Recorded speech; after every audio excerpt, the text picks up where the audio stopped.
पनवेलचे सगळेच नेते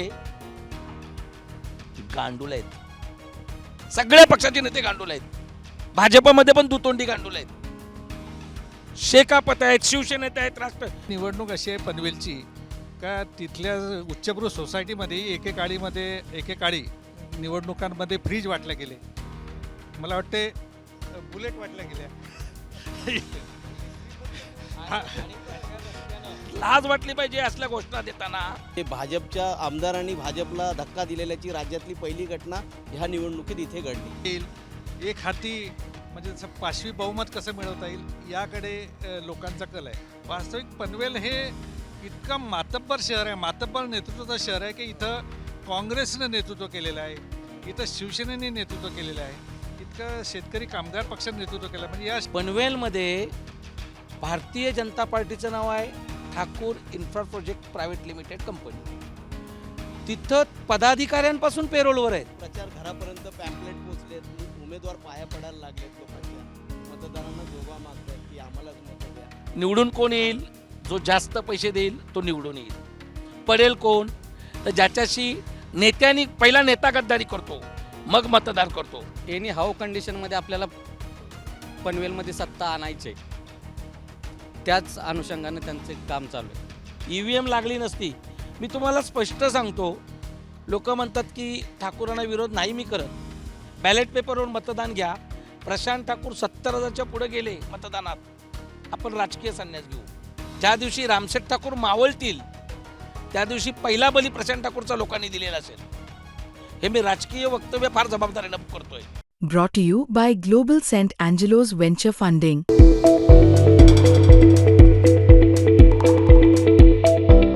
नमस्कार, मुंबई तकमध्ये आपल्या सगळ्यांचं स्वागत आहे. आणि सध्या आपण सगळ्यांना माहिती आहे की महापालिका निवडणुकांची रणधुमाळी आहे. सगळीकडे सगळे उमेदवार प्रचाराला लागलेले आहेत आणि खास करून सगळ्यांचं लक्ष हे मुंबई MMR रिजनवरती आहे. मुंबई MMR रिजनमधल्या सगळ्या महापालिकांकडं सगळ्यांचं लक्ष लागलेलं आहे. यामधली एक महापालिका म्हणजे पनवेल महानगरपालिका. पनवेल महानगरपालिकेच्या निवडणुकीकडं सुद्धा सगळ्यांचं लक्ष आहे. इथली गणितं कशी आहेत आणि इथं महाविकास आघाडी आणि महायुती यामधली समीकरणं नेमकी कशी आहेत, याच संदर्भामध्ये आपल्याला या चर्चेमध्ये सविस्तरपणे जाणून घ्यायचे आहेत मुद्दे. तर यासाठी आपल्यासोबत पनवेलचे ज्येष्ठ पत्रकार आहेत. त्यांच्याकडून आपल्याला इथली राजकीय सामाजिक सगळी समीकरणं जाणून घ्यायची आहेत, इथले मुद्दे समजून घ्यायचे आहेत. त्यामुळं सगळ्यांचं स्वागत आहे मुंबई तकमध्ये. आपल्यापासून सुरुवात करतो आहे की काय समीकरण आहेत पनवेलमध्ये, काय चर्चेत आहे, सध्याचं राजकारण कसं रंगलेलं आहे? पनवेलमध्ये ऑलरेडी 6 आणि 1 भाजप प्रणित असे 7 नगरसेवक बिनविरोध निवडून आलेले आहेत. ओव्हरऑल पनवेलचा विचार केला तर पनवेलमध्ये प्रभाग क्रमांक 1 आणि 3मध्ये महाविकास आघाडीचा प्रचंड जोर आहे. बरं, 2मध्ये पण होता, परंतु 2मध्ये खुद्द रामशेठ ठाकूर, आमदार प्रशांत ठाकूर यांनी वेळोवेळी तिथं प्रचार सभा व रोड शो घेऊन त्या ठिकाणी वातावरण BJP प्रणित बनवलेलं आहे. बरं, 1, 3, 4 या ठिकाणी महाविकास आघाडीचा जोर आहे. तिथून पुढं गेलं तर कळंबोलीमध्ये काट्याची टक्कर आहे.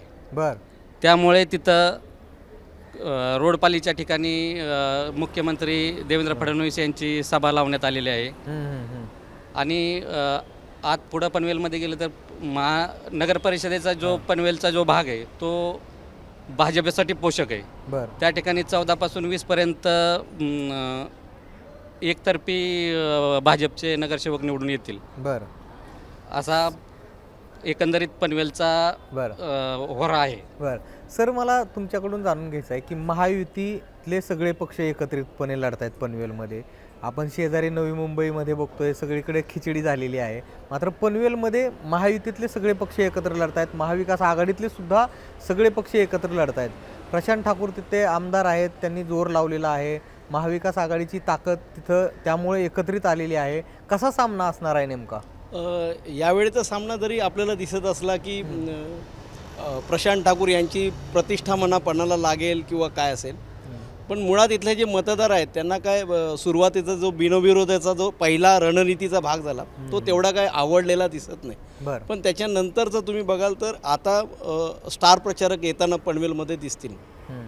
एकूण महाविकास आघाडीने दिलेले उमेदवारच हे कमकुवत होते. त्याच्यामुळे पहिला टप्पा तर 6 ते अधिक 1 म्हणजे भाजपच्या आमदारांनी भाजपला धक्का दिलेल्याची राज्यातली पहिली घटना ह्या निवडणुकीत इथे घडली. बरं. विक्रांत पाटील यांनी त्यांची स्वतःची बहीण आणि भाजपचा अजेंडा होता की कुटुंबातल्या कुणाला देऊ नये, बरं. असं हे सगळं राजकारण पहिल्या टप्प्यात बघायला भेटलं. प्रचार अजून कसा लोकांपर्यंत पोहोचतोय, कारण मतदारांचे मुद्दे काय ह्या प्रचारात कुठे अजूनपर्यंत आले नाही. एक टॅक्सचा मुद्दा आता कुठे बाहेर येतोय, अजून 8 ते 9 दिवस आहेत. बरं. इथे मूळ समस्या आहे ती पाण्याविषयी कोण बोलायला तयार नाही. पिण्याचं पाणी आहे, त्याच्यानंतर हॉस्पिटलचा वानवा आहे. सरकारी एकही हॉस्पिटल नाही. गेल्या 9 वर्षातली पालिका आहे महापालिका, आणि याचा पूर्व इतिहास बघाल तर 173 वर्ष झाली राज्यातली पहिली महापालिका नगर परिषद आहे पनवेल नगर परिषद. बरं. त्या तुलनेतून अजूनपर्यंत परिवहन सेवा नसणे ह्या सगळ्या गोष्टी दिसतात. महाविकास आघाडीने ज्या पद्धतीने आव्हान देणं गरजेचं होतं महायुतीला, तसं काही होताना दिसत नाही. बरं. सर, तुमच्याकडे येईल मी. बरेच वर्ष तुम्ही पनवेलमध्ये पत्रकारिता करताय, सगळ्या गोष्टी जवळून बघतायत, परखडपणे तुमची मतं असतात. तर यावेळेची निवडणूक तुम्ही कशी बघताय? बऱ्याच वर्षांच्या गॅपनंतर ही निवडणूक होते, काही दिवस प्रशासकही होते. कशी आहे ही निवडणूक? निवडणुकीची उत्सुकता फारशी लोकांनाही नाही आहे. आणि निवडणूक कशासाठी घेतली जाते ते की एक प्रशासन किंवा लोकशाहीचं एक अंग आहे. बरं. तर हे आत्ता काही पनवेलमध्ये उरलेलं नाही आहे. पनवेलच्या निवडणुका या फक्त एका घराभोवती केंद्रित केलेल्या आहेत. बरं. म्हणजे तुम्ही जर म्हणत असाल की भारतीय जनता पार्टी हा राज्यात सर्वात मोठा पक्ष आहे, हे मान्य आहे, केंद्रात मान्य आहे. पनवेलमध्ये भारतीय जनता पार्टीचं नाव आहे Thakur infra project private limited company. तिथं पदाधिकाऱ्यांपासून पेरोलवर आहेत. भाजपचे पदाधिकारी काही इतर राजकीय पक्षांसाठी काम नाही करत, तर त्यांचे पदाधिकारी पेरोलवर आहेत. पण मालक सांगेल तसे ते वागत आहेत. बरं. आता ह्याचा काय परिणाम झाला आहे, दुष्परिणाम? तर लोकांना कळलं की कशाला यांच्या विरोधात त्यांची दहशत आहे आणि यांच्या विरोधात कशाला जा. आणि त्याच्यातनं झालं काय की प्रत्येकाला सत्ता हवी असते. बरेचसे लोक आपली त्यांची अडलेली कामं, त्यांना नड, या सगळ्यातनं आता तुम्ही बघायला गेलात तर जयंत म्हात्रेसारखा पुरोगामी विचाराचा माणूस, ज्याला शेतकरी कामगार पक्षाने प्रचंड मोठं उद्योगपतीपद बनवलं, सगळ्या हौसा त्यांच्या हाऊस पुरवल्या, अगदी शिवसेनेच्या विरोधात जाऊन त्यांच्या मुलाला तिथं उरण मतदारसंघात उभं केलं. म्हणजे अशा वेळी की विरोधी पक्षाला नडताना विरोधकांना काही प्रोटोकॉल विधिनिषेध बाजूला सरून एखादा पक्ष, शेतकरी कामगार पक्षासारखा पक्ष एवढी तडजोड करतो, त्याच्यामुळं पनवेलची जागा गेली ना. एवढं अंगावर घेऊन त्यांना केल्यानंतर ते जेव्हा भारतीय जनता पार्टीत जातात त्यावेळी सामान्य कार्यकर्त्यांनी काय करायचं, मग निवडणुकीकडे कसं बघायचं, मग सगळेच जातात. मग त्याच्यामुळं झालं काय की महाविकास आघाडीमधला प्रमुख घटक पक्ष असणारा शेतकरी कामगार पक्ष हा खिलखिला झाला. शेतकरी कामगार पक्षाचा प्रत्येक कार्यकर्ता आजही जीवाची बाजी लावून लढतोय. कार्यकर्ते खूप चांगले आहेत, पण महाविकास आघाडी म्हणाल तर आज तुम्हाला शेतकरी कामगार पक्षाच्या खांद्याला खांदा लावून लागताना उभाटा दिसत नाही आहे. उभाटाने अगदी त्यांना उसाच्या चरख्यात घालून पिळले. उभाटाच्या नेत्यांनी शेतकरी कामगार पक्षाला उसाच्या चरख्यात घालून पिळून जागा घेतल्या आहेत. त्यांचा एकही नगरसेवक नसताना आज त्यांनी एवढ्या जागा घेतल्या आहेत की बाळाराम पाटलांचा श्वास कोंडलाय की काय असं वाटायला लागलंय. त्यांच्या पाठोपाठ काँग्रेसने ते केलंय. म्हणजे तुम्हाला आश्चर्य वाटेल की यांनी जर स्वतंत्र जर कार्यक्रम लावले तर 50 आणि 100 लोक यांच्या मागे यायला तयार नाही आहेत, कारण विश्वासू नेतृत्व नाही आहे. पण झालंय काय, पनवेलचं एक राजकारणाचं तुम्हाला गणित सांगतो. पूर्वीपासून असं गणित होतं की पूर्वी कांतीलाल बांठिया नावाचे काँग्रेसचे नेते होते, त्यांचे थेट संबंध इंदिरा गांधींशी आंदोलनशी होतं. त्याच्यानंतर काय झालं की भाजपमध्ये नंदू पटवर्धन असतील, त्यांचे थेट संबंध गोपीनाथ मुंडे साहेबांशी होते. बबनदादा पाटील म्हणजे हिंदू हृदय सम्राट बाळासाहेब ठाकरे साहेबांची पडछाया, बरोबर, म्हणजे स्त्री जशी पुरुषाची पडछाया असते तशी बबनदादा हा मातोश्रीची आणि हिंदू हृदय सम्राटांची पडछाया होती. थेट संबंध. जेव्हा ठाकूर काँग्रेसमध्ये आले हां. तेव्हा ते विलासराव देशमुखांशी थेट संबंध झाले, मग अशोक चव्हाणांशी झाले, मग नारायण. इथं राष्ट्रीय लेवलच्या नेत्याशी थेट संबंध असल्यामुळं हां. सामान्य जनतेला फक्त निवडणुकीपुरती वापरलं जातं. बरं.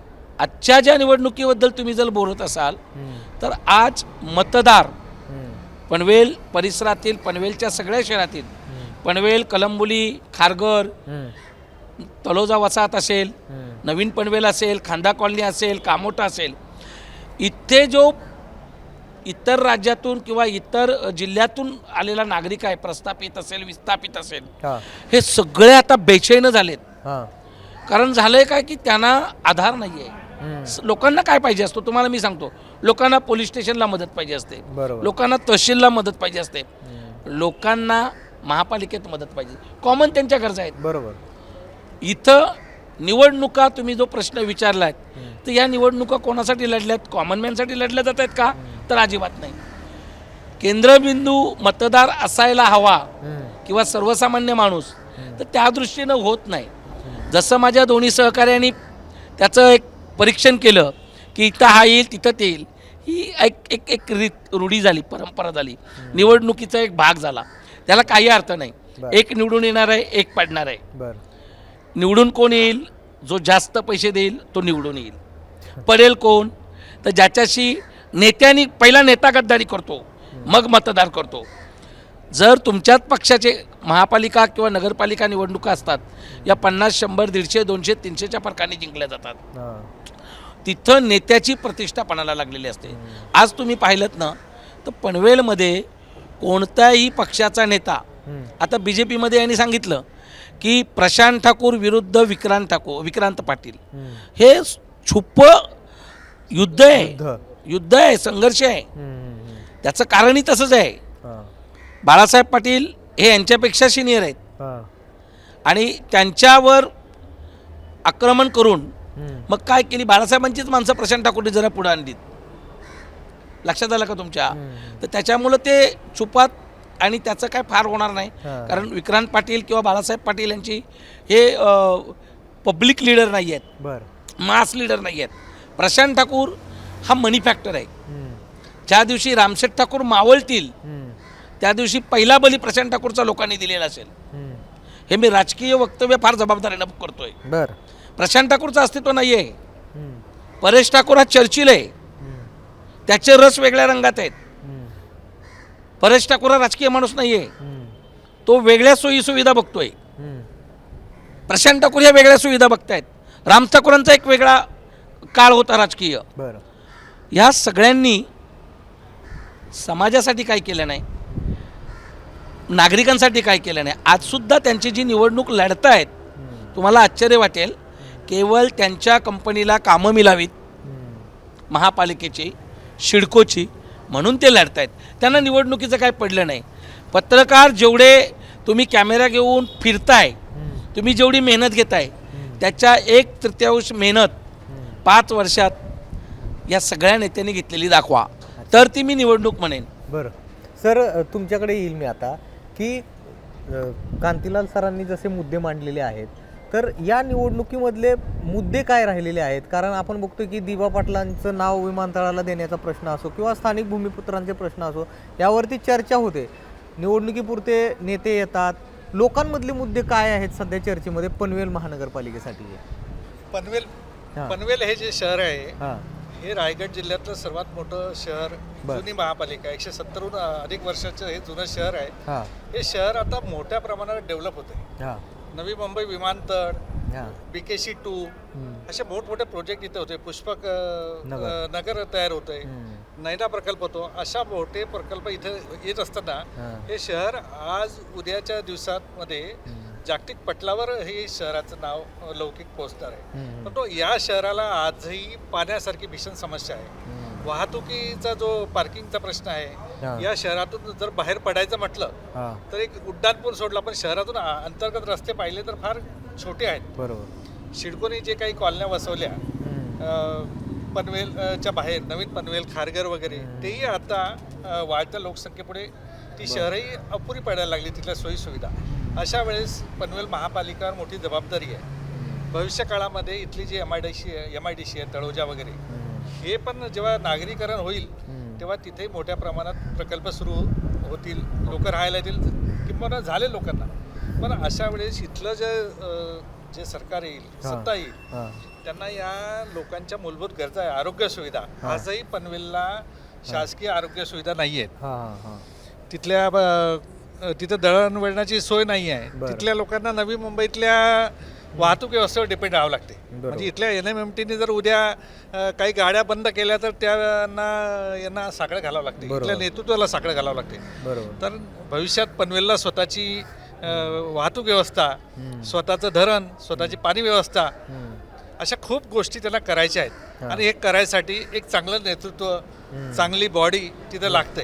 पण किंबहुना आज जर आमच्या सहकार्याने सांगितलं की तिथल्या निवडणुका ह्या बेसिक मुद्द्यांवर किंवा समस्यांवर होण्याऐवजी तिथं कसं आहे बिनविरोध कसं घेता येईल, एक हाती म्हणजे जसं पाशवी बहुमत कसं मिळवता येईल, याकडे लोकांचा कल आहे. वास्तविक पनवेल हे इतकं मातब्बर शहर आहे, मातब्बर नेतृत्वाचं शहर आहे की इथं काँग्रेसनं नेतृत्व केलेलं आहे, इथं शिवसेनेने नेतृत्व केलेलं आहे, इतकं शेतकरी कामगार पक्षानं नेतृत्व केलं. म्हणजे या शहराने सगळ्याच पक्षांना वेळोवेळी सत्ता दिलेली आहे. असं हे शहर कोणाचीही मोनोपल्ली राहिलेलं नाही.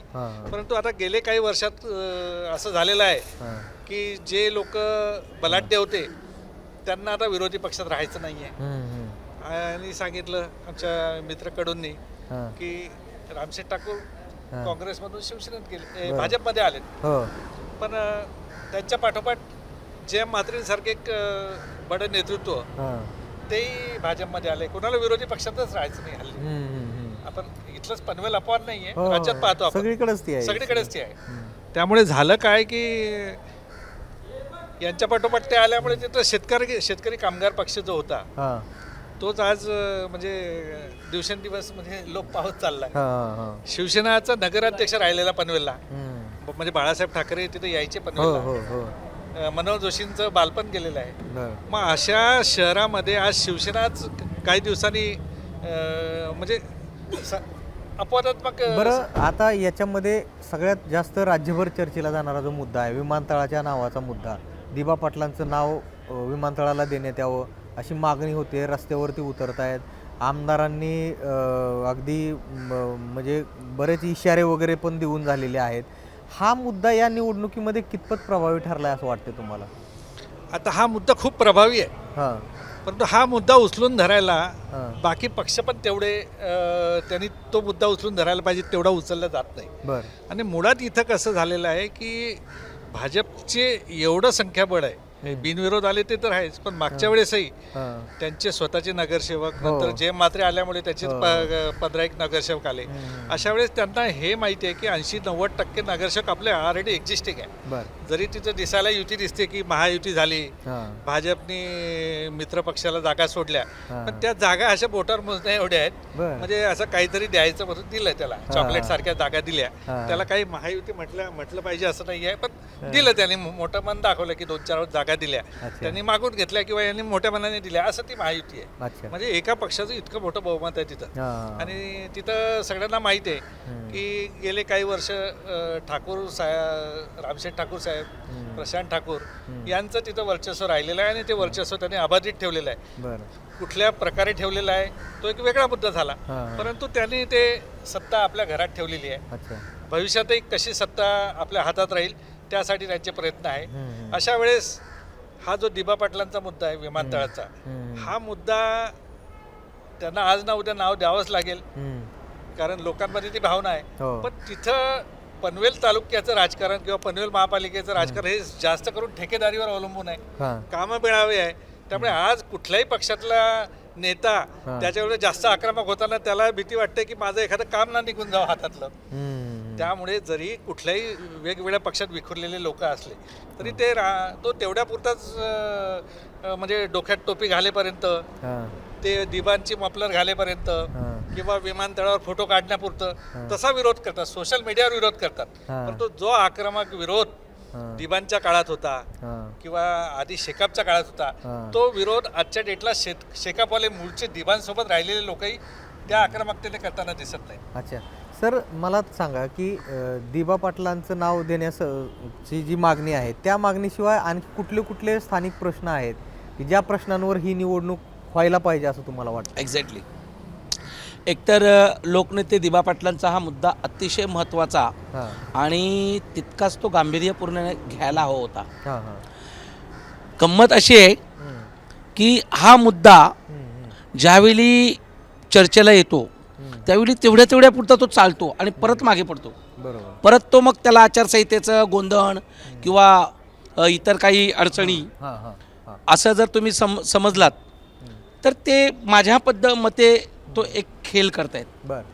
वास्तविक ही एक हा संघर्षच सुरू ठेवायला पाहिजे आणि राजकारणातही तो आत्ताच्या निवडणुकीत तो मुद्दा कोणी फार याच्याने घेताना गांभीर्याने घेताना दिसत नाही आहेत.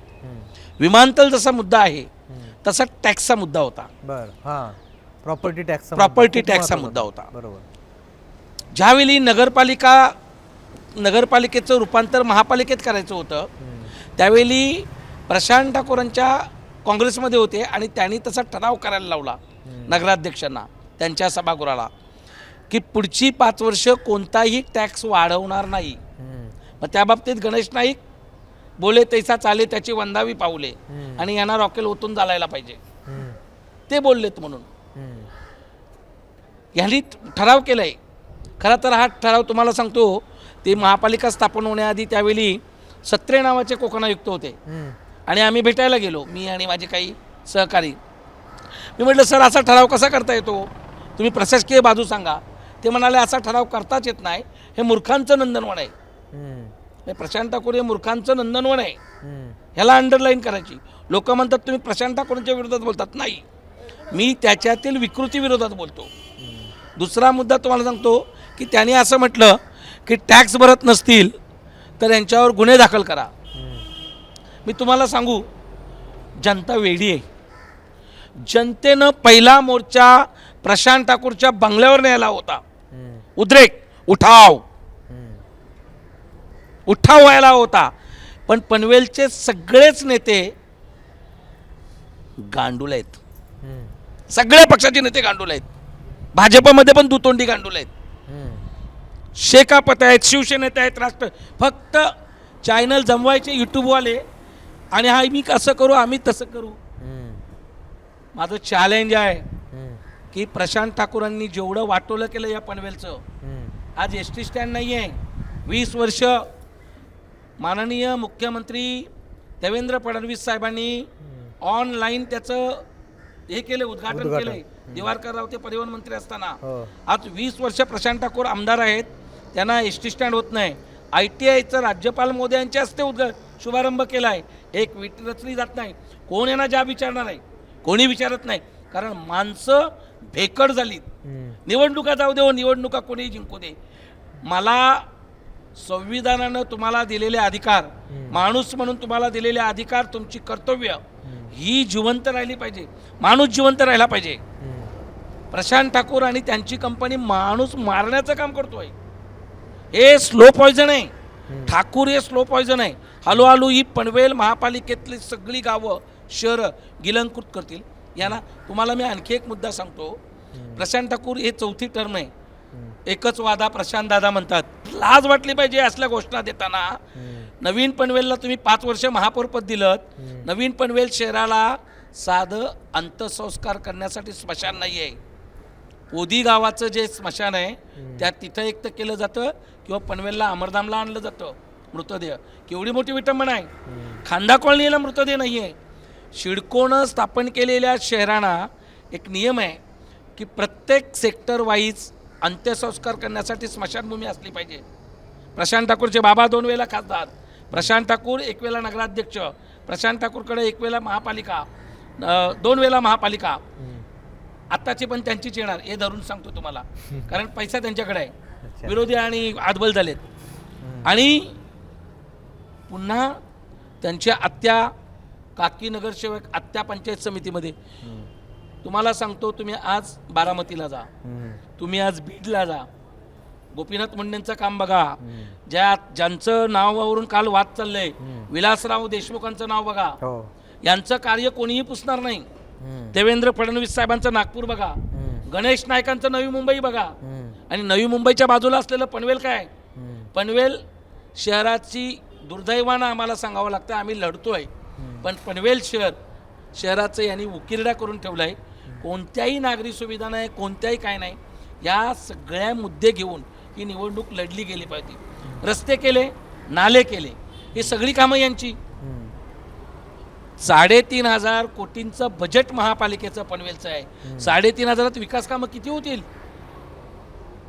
ज्या तुम्ही सगळ्या मित्रांनी सांगितलं की आरोग्य सेवा केली पाहिजे, त्याच्याऐवजी प्रशांत ठाकूरनी पहिलं प्राधान्य प्रशासकीय भवनाला दिलं आणि त्याला नाव दिलंय स्वराज्य. उद्या एखादा जर अधिकारी तिथं भ्रष्टाचार करताना ट्रॅप झाला तर तुम्ही स्वराज्यामध्ये पत्रकार बातमी छापतील, स्वराज्यामध्ये अधिकारी ट्रॅप, म्हणजे शिवरायांचं नाव खराब होतोय. प्रशांत ठाकूरांनी राजकीय दृष्ट्या ते केले, लोकांच्या लक्षात येत नाही, कारण लोकांच्या त्यांनी झापडं बांधली, लोकांना कळत नाही हो. लोक जागृत, म्हणजे तुम्हाला मी सांगतो ना की ब्रिटिशांचं राज्य बरं होतं, पण या प्रशांत ठाकूरांचं राज्य बरं नाही. हे महाब्रिटिश आहेत. तुमची कळकळ समजते कडू सर. मी सरांकडे जाईल. सर, काय आता वाटतंय की अगदी मुद्दे प्रभावीपणे दोघांनी सांगितलेले आहेत, जळजळीत अगदी खणखणीत पद्धतीनं सांगितलेले आहेत, आणि म्हणजे तिथलं जे वास्तव आहे ते सांगण्याचं काम दोघांनीही केलंय. मात्र आता काय वाटतंय की मग काय अंदाज आहे एकंदरीत एवढं सगळं प्रभावीपणे सांगितल्यानंतर पिक्चर कसा असणार आहे? पिक्चर असेल, पण त्याच्यात थोडी जोड करतो. बरं यांच्या ह्याच्यात काय राहिलंय, कशावर हो बोललं हो पाहिजे, हो हो हो प्रॉब्लेम्स काय आहेत. नक्की. मुख्यमंत्र्यांच्या एक वॉर रूम असते, त्या वॉर रूम मध्ये ठरवलं जातं कोणत्या प्रोजेक्टला प्राधान्य दिलं गेलं. बरं. आज आमचे पनवेलकर गेल्या 5-6 वर्षापासून एक फक्त पाईपलाईनचं काम चालू आहे. बरं. पाताळगंगा ते पनवेल 493 कोटीचा प्रोजेक्ट आहे. 5 वर्षात काय पूर्ण होऊ शकला नाही. बरं. मुख्यमंत्र्यांना वाटलं नाही की ह्या वॉर रूममध्ये ह्या प्रोजेक्टला घ्यावं, त्याच्यावर प्राधान्य द्यावं, त्याच्यावर बैठका घ्याव्या. दुसरं झालं झोपडपट्टी पुनर्वसन. अजूनपर्यंत पनवेल झोपडपट्टी मुक्त होऊ शकलं नाही. तो मागच्या वेळी सुद्धा नारा होताच, पण त्याच्यासाठी एक होतं की 7,500 झोपड्या आहेत, 10,000 घरं पडू नये MMRDची. 8 वेळा पालिकेने पत्र दिली MMRD, तुमची रिकामी घरं आहेत, ती घरं आता ती जीर्ण अवस्थेत होत चालली, ती आम्हाला द्या, म्हणजे आमचा झोपडपट्टी मुक्त शहराचा पूर्ण होईल. तरीही मुख्यमंत्र्यांना वाटत नाही याच्यावर बैठक घ्यावी. प्रशांत ठाकूर आणि विक्रांत पाटील किंवा बाळाराम पाटील यापेक्षा कॉमन मॅनला गरज होती की या सगळ्या मुद्द्यांची. परिवहन बाबतीत अजूनही एकही बैठक घेतली नाही. स्वतःची परिवहन सेवा असावी असं सुद्धा वाटत नाही. स्वतःचा दवाखाना तर गेल्या महिन्यात टेंडर झालं, ते काम दिलं ते होईल. शिलार धरण जे सांगितलं जातं की 39 कोटीचं आमचं होईल, मी थोडं सरांचं दुरुस्त करतो. आमची पालिका 3,500 कोटीची नाही आहे, 5,000 कोटीची आणि 1,200 कोटीच्या ठेवी आहेत. म्हणजे श्रीमंत पालिका. MMR झोन मधली बघितली, नवी मुंबईपेक्षा आमच्या ठेवी जास्त असतील कदाचित. एवढ्या मोठ्या पालिकेत आरोग्य स्वतःचं नसावं. बरं, पालिकेने त्याच्यामध्ये काय केलंय, प्रशासन हे गेल्या 2-3 वर्ष चालवतो. नागरिकांची साधी मागणी होती की तुम्ही कोणत्या तरी मोठ्या हॉस्पिटलशी टाईप करा, आम्हाला सुविधा द्या. तुम्ही आरोग्य कर घेता, शिक्षण कर घेता. अजूनपर्यंत मोठ्या कोणत्या हॉस्पिटलशी टाईप केलेलं नाही. कॉमन मॅनचे हेच प्रश्न आहेत, पण ते सोडवले जात नाहीत, त्यांना प्रायोरिटी वाटत नाही. दोन्ही कोणत्या पक्ष असू दे. फक्त त्याच्यासाठी मुख्यमंत्र्यांनी आता ते दरवेळी येतात. आता आम्ही वाट बघतोय ते कधी येणार आहेत, ते पुन्हा त्यांनी ह्या मुद्द्यांवर बोलावं. हे पक्षांतर बिनविरोध ते खूप झालं. त्यांनी हे जे 3-4 प्रश्न आहेत ना, हे सोडवलं तरी मुख्यमंत्र्यांना आशीर्वाद देतील पनवेलकर. अच्छा, हे खूप प्रभावीपणे आणि कळकळीनं मुद्दे सांगतायत पत्रकार. म्हणजे खऱ्या अर्थानं पत्रकारांची भूमिका कशी असावी हे तुमच्याकडनं लक्षात येतं आहे. पण आता आपण शेवटाकडे येऊया. मला फक्त आता तुमच्याकडनं पनवेलचा कल जाणून घ्यायचा आहे आणि कौल जाणून घ्यायचा आहे की पनवेलकर कोणाच्या बाजूनं जातील या निवडणुकीमध्ये. एकंदरीत या मुद्द्यांवरून लक्षात तर येतं आहे, मात्र तुमच्याकडून ते जाणून घ्यायचं आहे की हा कल कुणाकडे असणार आहे. 16 तारखेला रिझल्ट कुणाच्या बाजूनं असणार आहे? अजूनपर्यंत 1-8 दिवस आहेत. बरं आता कुठे प्रचार घरापर्यंत पॅम्पलेट पोहोचलेत, बर. उमेदवार पाया पडायला लागलेत बरं लोकांच्या. बरं बरं मतदारांना जोगवा मागतायत की हां आम्हालाच हां मतं हां द्या. हां कल सांगायला अजून 1-2 दिवस तरी बऱ्यापैकी आम्हाला स्पष्ट होईल. बरं पण महायुती बऱ्यापैकी मॅजिक फिगरच्या जवळ जाईल असं वाटतंय. ओके. पण पनवेलमध्ये एक चित्र आहे, 20 ते 22 ठिकाणी दुरंगी लढत आहे. बरं त्याच्यामध्ये कमीत कमी 10 ते 12 चुरशीच्या लढती आहेत. बरं म्हणजे एकीकडे शिवसेनेचेच जिल्हाध्यक्ष जिल्हाप्रमुख रामदास शेवाळे प्रभाग 8मध्ये, त्यांच्यासमोर माजी नगरसेवकाचा मुलगाच उभा आहे, स्वतः माजी नगरसेवक उभे आहेत, बरं त्यांचं वय 70 वर्ष आहे. बरं त्यांची सुद्धा प्रतिष्ठा पणाला लागलेली आहे. राष्ट्रवादीचे ते जिल्हाध्यक्ष आहेत. बरं म्हणजे एका प्रभागात 2 जिल्हाध्यक्ष. दुसरीकडे बघाल तर लीना गरड आहेत, हो. ज्यांनी खारघर फोरमची मोठ बांधली, हो. पण त्यांचाच एक सहकारी ठाकूर आणि भाजप घेऊन गेले बरं आणि त्यांच्या प्रतिस्पर्धी त्यांनी दुसरा उभा केला. ओके. प्रश्न असा आहे की ह्या चुरशीच्या लढती ठरवतील की पनवेलकरांचा कल कुठे असेल, पण मॅजिक फिगर पर्यंत महायुती पोहोचण्याची संकेत आहे. तुमचा काय अंदाज आहे? ऑलरेडी 6+1 नगरसेवक भाजपचे आलेले आहेत हां आणि पक्षांतरामध्ये शेतकरी कामगार पक्ष अर्धा भारतीय जनता पक्षामध्ये विलीन झालेला आहे. हां त्याही लोकांना तिकीट दिलेत समाधानकारक. बरं आणि मागच्या वर्षीचे भारतीय जनता पार्टीचे विद्यमान 51 नगरसेवक होते, हां त्यामधीलही बहुतेक 80-85% लोकांना पुन्हा संधी दिलेल्या आहेत. हां त्याच्यामुळं 46 लोकांना संधी दिल्या आहेत. त्याच्यामुळं भारतीय जनता पार्टी 60च्या पुढं जायला असं माझं वैयक्तिक मत आहे. बरं ही सगळी परिस्थिती पाहता, बरं. कारण त्यांना जोर पण तसाच लावलेला आहे. ओके. म्हणजे 90% एनी हाव कंडिशनमध्ये आपल्याला पनवेलमध्ये सत्ता आणायची आहे. हां त्याच अनुषंगाने त्यांचे काम चालू आहे. बरं बरं एनी हाव कंडिशनमध्ये ते अगदी उमेदवारांना प्रभाग 4चा प्रभाग आहे, 4च्या 4 उमेदवारांना बसवून ते सांगतायत की क्रॉस वोटिंग झालं नाही पाहिजे. हां 100-200चं 19-20 ठीक आहे, हां परंतु तुम्ही काम करा जेणेकरून प्रभागामधले 4च्या 4 उमेदवार निवडून येतील. कमजोर असेल तरी तो वडवून घेतला जाईल. अच्छा. ही रणनीती त्यांनी चालू केलेली आहे. त्याच्यामुळं महाविकास आघाडीला महायुती टप जाईल असा माझा वैयक्तिक. म्हणजे अगदी मायक्रो मॅनेजमेंट केले असं दिसतंय. सर तुमचा काय अंदाज आहे की काय वाटतं तुम्हाला? कसा असेल निवडणुका निकाल? ह्या लोकशाहीनं ते म्हणतात त्याप्रमाणे होत नाही आहेत. त्यांचा अनुभव थोडा कमी आहे. ते आता असं म्हणतात की त्या पद्धतीत भाजपचे प्रवक्ते बोलल्यासारखं ते बोलले, ते त्यांना त्यांचा मुद्दा बरोबर आहे, हां हां मी खोडत नाही आहे. बरं निवडणुका या लक्ष्मी दर्शनाने घडवल्या जातात. बरं त्यांनी हे सांगायला पाहिजे होतं की भाजपाकडे पैसे प्रचंड आहेत, हां विरोधकांकडे तेवढे नाही आहेत. बरं ते धुतल्यात आणल्यासारखे आहेत असं माझं मत नाही आहे. हां जेव्हा आपण शवविच्छेदन करू ना, हां तेव्हा प्रत्येक बॉडीला तोच क्रायटेरिया वापरला पाहिजे. भाजपा माझ्या जवळचा, शेकापा माझ्या जवळचा काय, आणि पत्रकारांच्या जवळचे कोणी नसतात. अगदी. तुम्ही ह्यांचं काय झालंय की आघाडी जी आहे महाविकास आघाडी, पहिली गोष्ट की त्यांच्यामध्ये खूपच ताणाताणी झाली, उमेदवार निवडीला वेळ दिला, भाजपने तो एका अँगलने करून घेतला होता. हां भाजपमध्ये महाविकास आघाडीपेक्षा जास्त विरोध आहे, अंतर्गत विरोध आहे. कारण त्यांना पाहिजे त्या लोकांना उमेदवारी दिली. ज्यांनी 5 वर्ष कार्यकर्त्यांनी मेहनत केली त्यांना बाजूला साधलंय, तर त्यांच्यामध्ये सुद्धा गडबाजी आहे. यांनी म्हटल्याप्रमाणे 6+1 प्लस वगैरे काय नाही. आमदारांची बहीण ही प्लस असते का? ती ऑलरेडी असते. त्यांचं खर्च ती बीजेपीचीच आहे ना. हां, तर ते 7 जे आहेत ते जर लोक निवडून आलेत आणि ते कसे आले हे लोकांना कळलंय की ह्यांनी 1-1 कोटी रुपये घेतलेत. मग मतदार काय म्हणतो, मला जो 5,000 देईल त्यालाच मी मतदान करेल. त्याच्यामुळं दोन्ही पक्षाचे पैसे वाया जातील, लोक पैसे घेतील आणि फिरायला जातील, हे सगळ्यात वाईट आहे. त्याच्यामुळं तुम्हाला मी सांगतोय की मी मगाशी म्हटलं की साम दाम दंड भेद हे पनवेलच्या राजकारण्यांमध्ये फार नाही आहे. यांना डोंबिवलीतून जी पॉवर मिळाली, वर्षा बंगल्याहून जी पॉवर मिळाली, त्याचा हा परिणाम आहे. हे यांचं डोकं नाही आहे उमेदवार विकत घेण्याचं आणि काढण्याचं, पण ती एक राजकीय त्यांच्या दृष्टीनं त्यांनी केलेली रणनीती असेल. मुद्दा असा आहे की दोघांचीही काटेकी टक्कर होईल. बरं महाविकास आघाडीच्या आजच्या दिवसाला 26 जागा लागलेल्या आहेत. आज. बर.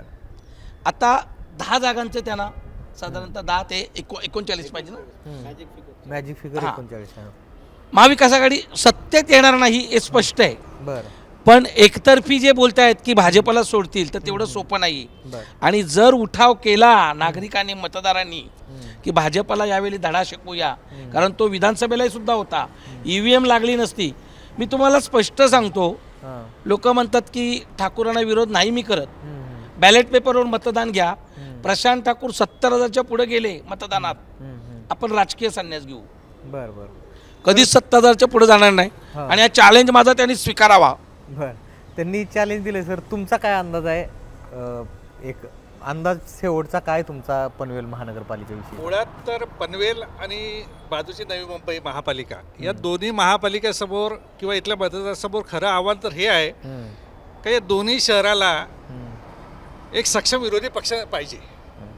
म्हणजे इथं जसं तिकडे भाजप प्राबल्य आहे, इथंही भाजप आणि शिंदे गट या दोनपैकी एकाचं सत्तेत येईल चित्र आहे तसं. तिकडे महाविकास आघाडी, इकडे महाविकास आघाडी, ह्या दोघांनाही महाविकास आघाडीला लोकांना प्रामाणिकपणे वाटतं की हे सत्तेत यावं, पण त्यांच्यातच तिकीट वाटपामध्ये किंवा सगळ्या ओव्हरऑल त्यांच्या महाविकास आघाडीच्या त्या जागा वाटपामध्ये त्यांच्यात ताळमेळ नव्हता. अशा वेळेस लोकांना पनवेल आणि बाजूच्या नवी मुंबई दोन्ही ठिकाणी एक सक्षम विरोधी पक्ष असावा महाविकास आघाडीच्या रूपाने. सत्तेत तर काय उगाच कोंबळा, आपण त्याला फार वजन वाढवलं म्हणून तो काय कोंबड्याचं वजन वाढणार नाही. तसं या महाविकास आघाडी तिकडची किंवा इकडची कडून सांगितलं की ते 27 पर्यंत जातील. तर लोकांची प्रामाणिक इच्छा आहे की त्यांनी एक विरोधी पक्ष म्हणून दोन्ही ठिकाणी असावं. बरोबर. पण तो मुळातच असं आहे की त्यांची अवस्था फार कठीण करून ठेवलेली आहे, कारण ह्या निवडणुका ह्या खर्चिक झालेल्या आहे आणि महाविकास आघाडीचे उमेदवार तेवढे मजबूत दोन्ही ठिकाणी राहिलेले नाही, दोन्ही शहरात. आणि पनवेलच्या निवडणुकीवर आपण आज बोलतोय, ती निवडणूक अशी आहे पनवेलची का तिथल्या उच्चभ्रू सोसायटीमध्ये एकेकाळी निवडणुकांमध्ये फ्रीज वाटल्या गेले. बरं. मला वाटते बुलेट वाटल्या गेल्या. एवढी श्रीमंत निवडणूक म्हणजे कुठं? आणि JM म्हात्रे कंपनी आजही त्यांच्या वॉर्डातून लढत नाहीत. म्हणजे अशी महापालिका आहे बाजूची की तिथं जनरेटर वाटल्या गेले, कारण उन्हाळ्यात एक निवडणूक होती. तर अशी जिथं महापालिका आहे तिथं हे महाविकास आघाडीचे छोटे पक्ष किंवा सत्तेपासून दूर असलेले पक्ष ते विरोधी पक्षात राहतील. लोकांना तर खरी भीती ही आहे, मी आधी पण सांगितलं की विरोधी पक्षाची खूप गरज आहे दोन्ही शहरांना. परंतु समोरचे एवढे बलाढ्य आहे, प्रस्थापित आहे आर्थिकदृष्ट्या, ते कॉन्ट्रॅक्टर आहेत किंवा सगळं त्यांच्याकडे यंत्रणा आहे की हे छोटे पक्ष आले तरी त्यांना काही याचं टेन्शन नाही. ते विचार करतील मनसेला कसं सोबत घेऊ, उद्या शिवसेनेला कसं फोडू. म्हणजे या फोडण्यावर किंवा ताब्यात घेण्यावर त्यांचा जो हातखंडा आहे.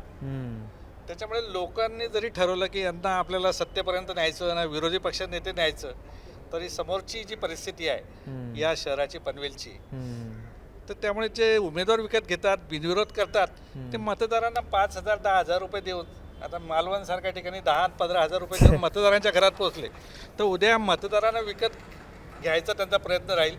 मतदारांनी प्रामाणिकपणे या शहराच्या विकासाच्या अनुषंगाने जो उमेदवार त्याच्या सुखदुःखात सहभागी होतो किंवा ज्या पक्षाकडून आवाज उचलला जाईल अशा पक्षाला प्रामाणिकपणे साथ द्यावा, अशी आमची तरी कडकडीची विनंती आहे. निश्चितपणानं सर, लोकशाहीमध्ये खरं तर हेच अभिप्रेत आहे आपल्याला की विरोधी पक्ष असावा आणि मतदारांनी त्याची सतसत बुद्धी जागृत ठेवून मतदान करावं आणि लोकशाहीच्या तत्वांप्रमाणे निवडणूक व्हावी.